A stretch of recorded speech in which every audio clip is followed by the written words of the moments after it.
Hi. So I posted a video earlier. I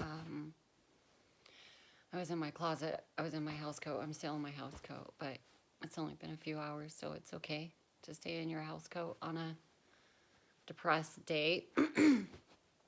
So I was talking in my first video about um, just a general outline of my addiction before I got sober.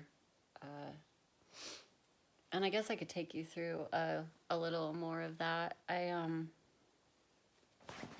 So while I was homeless in my addiction, from, let's see, I got sober in 2007. So we'll say from 2003 to 2007, I was homeless. A large majority of my homelessness was spent in Utah. But then I had to leave because I had warrants. So I went to California. And then I went from California to Mexico, where I was homeless for a couple of years, which was a wild ride. A wild ride. So when I got into treatment, into inpatient treatment for my disease, it was the first treatment center I've ever been to, and the last. I just felt like I had everything together. I felt like I didn't even have anything to lose anymore. I had lost it all. Going to treatment wasn't losing for me. Going to treatment was like a step up from where I had been. And I was in treatment for barely 90 days, maybe just a tad bit more than 90 days. And I got out and I waited until I was a year sober, and I contacted my daughter's father. She was 8 at the time. And he did let me come see her one time. And we just had the most fun. We played on the go-karts, and we just had the most fun. And when they were getting in the car to leave, she cried. She cried a lot. And her father said that she couldn't see me anymore because that was too much for her. So I didn't get to see her till she was 18. But you know, in recovery, I listened to everything they said. Everything. I worked the steps. I went to meetings. I had a sponsor. I told the truth. I got my first job. I worked at Taco Bell, which was, I don't know. I didn't like it. It wasn't so much Taco Bell as much as it was that I didn't have a car. So I had to walk down the street wearing that Taco Bell hat. Oh, God, that was. I'm not saying anything bad about working at Taco Bell. That was fine. That is fine. So please don't take it that. I mean, Taco Bell's good, and I have friends that work at Taco Bell. It was for me. It was just too much people, honestly, is probably what it is. And I couldn't hear through the headset very well. I still can't. So, like, I couldn't work the drive-through. It was just bad. So I quit. I quit my first job in recovery. But I called him and quit because, like, I wasn't going to do the whole no call, no show. So I called and quit. And then I got a job at the gas station. I worked there for 8 months, 9 months. And then I started working at a homeless shelter that I worked at for 8 years. I worked out for 8 years before I moved. I moved away, and I moved to where I live now, and now I work for in a utility. I work in a utility department. And recovery was just, it was hard because I didn't have my daughter. It's always been hard because I didn't have my daughter. I think it was like about 4 years sober when a friend of mine just wanted to get out of the house, and we went to the casino. Oh, I'm gonna have to do that word sketchy thing because I look pretty tired. So we went to the casino, and I had $20. That is all I had, and I put in. I think I was playing like 10-cent bets, maybe 20-cent bets. And it just, you know, it was that first time, right? Like you're winning and you're winning, and all those lights are like, ah, you know, all those lights and the sounds, and just, it's like a sensory overload, but in a way that makes your heart palpitate and your hands start to shake and you feel a little sweaty and you feel that in the back of your mouth, like almost like, for me, an addict, almost like you're driving to the dope, you know, you're going to get drugs. That feeling, that anticipation, that knowing that in a moment you're gonna feel so good. So that's kind of how the casino felt for me that first time. And I think I won like $200, which, you know, I was making, I don't know, I think I was making $8 an hour. $200 is a lot of money.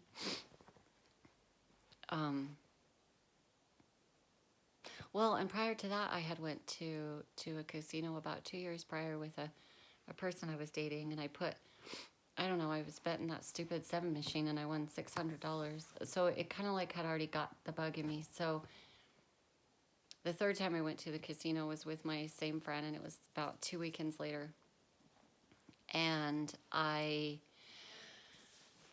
just kept taking money out of my account. I just kept losing and taking money out of my account. And on the way home, I remember driving home and thinking, like, I don't even have any money to buy my dog's dog food for the week.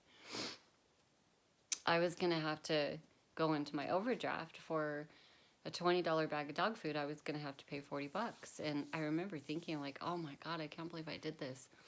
What's wrong with me?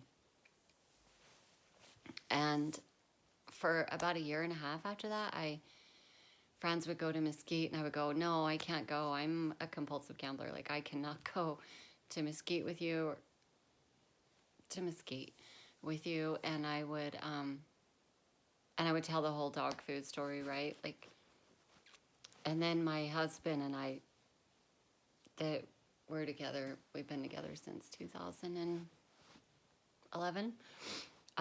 We met and we were living together, and I don't think he realized he was a compulsive gambler, but we went to Mesquite. Oh gosh, I keep saying that. We went to the casino, and we have been going to the casino ever since. And I don't know if I was so hurt and so sad inside because I didn't have my daughter. And I'll tell you, all these years I've been waiting for her. That is like the only thing I've been doing, waiting for my daughter, waiting for my daughter. I need to have a good car for my daughter. I need to have a good house for my daughter. I need to have a good home for my daughter. I need to have all these things for my daughter so that when she turns 18, I can give them all to her. But I was gambling everything away. So when she turned 18, I didn't really have, I mean, I had me. But I didn't have this big savings to give her, you know. I wished I had like $100,000 buy her house next door, you know. All these things I wish I could have done that I couldn't do. So when my daughter and I first started communicating, we talked every single night.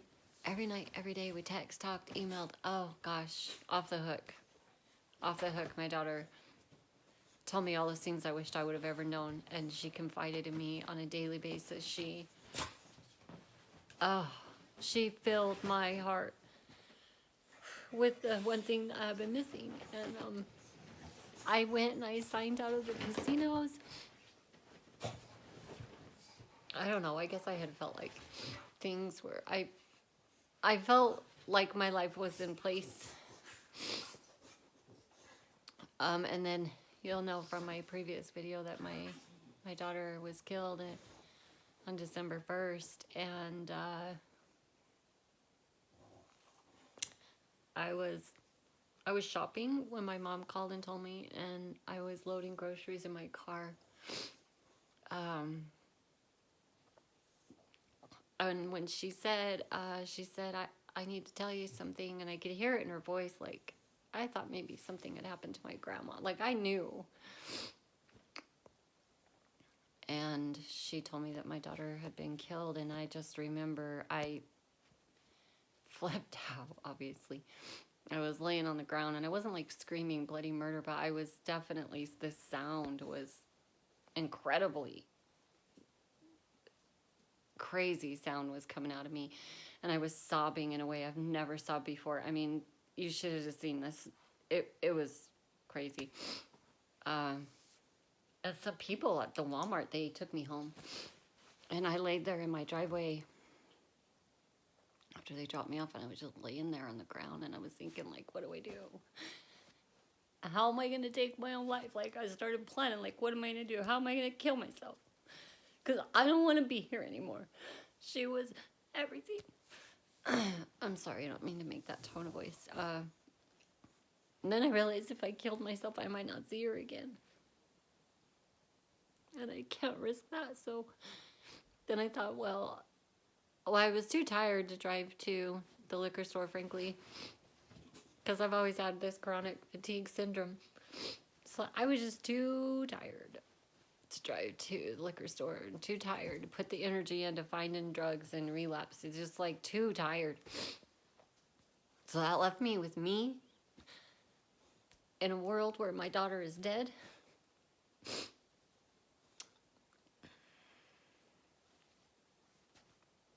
Where I work, I had to go back. My daughter died on a Saturday, and I took that whole week off.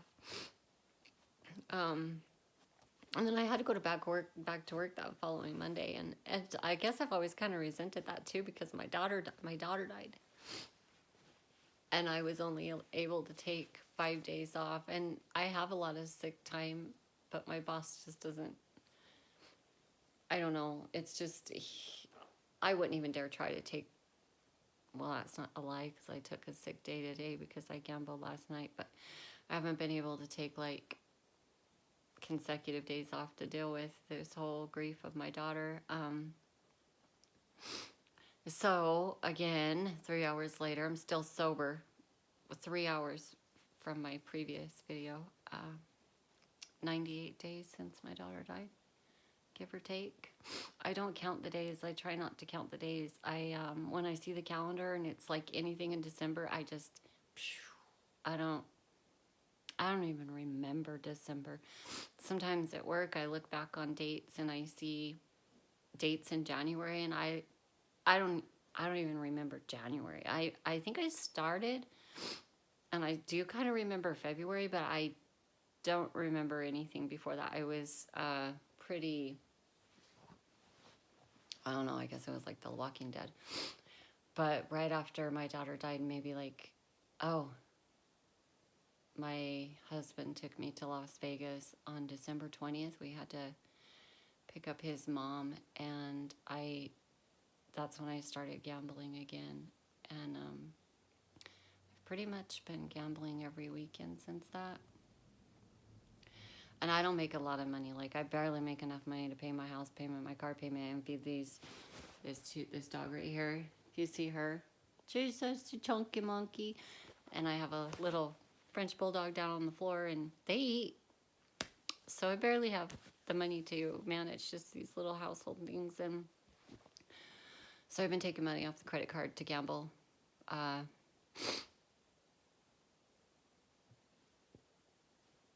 And I wish I could stop. I wish I knew how.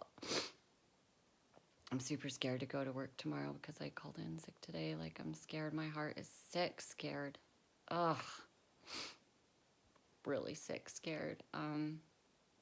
So I'm just going to check in again in the morning and let, I don't know, the powers that be out in the world do a little self-check and say, I'm here, I'm going to work. This is me. Maybe tomorrow I won't have to do the filter because I won't be in my house coat and I'll have brushed my hair. And if anyone views this, thank you. Thank you for listening to my vomit. And I guess if anyone was looking for any type of inspiration, I can tell you that my daughter died and I'm still sober. And I didn't have to use any drugs.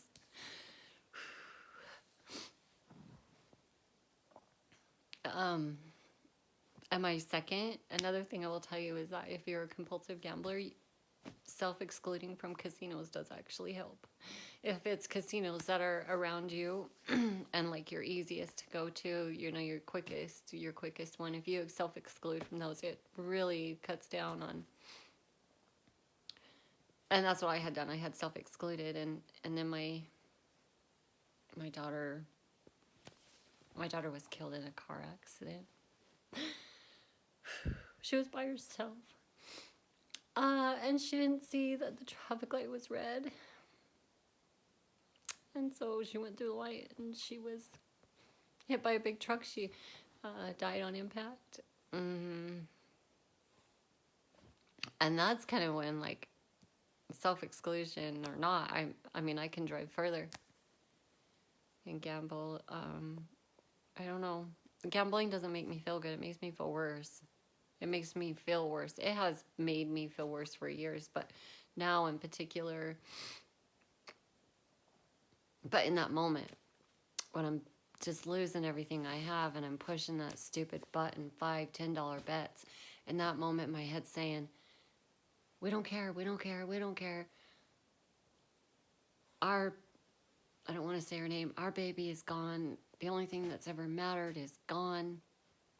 We don't care, we don't care. So it's just this caught up vicious cycle. And then driving home, I cry all the time. So you can stay clean and sober if your child passes away. It's hard, and you got to work for it. You have to work hard not to take that first drink after your child passes. And if you self-exclude, you can't stay out of casinos. So thank you for listening. Bye.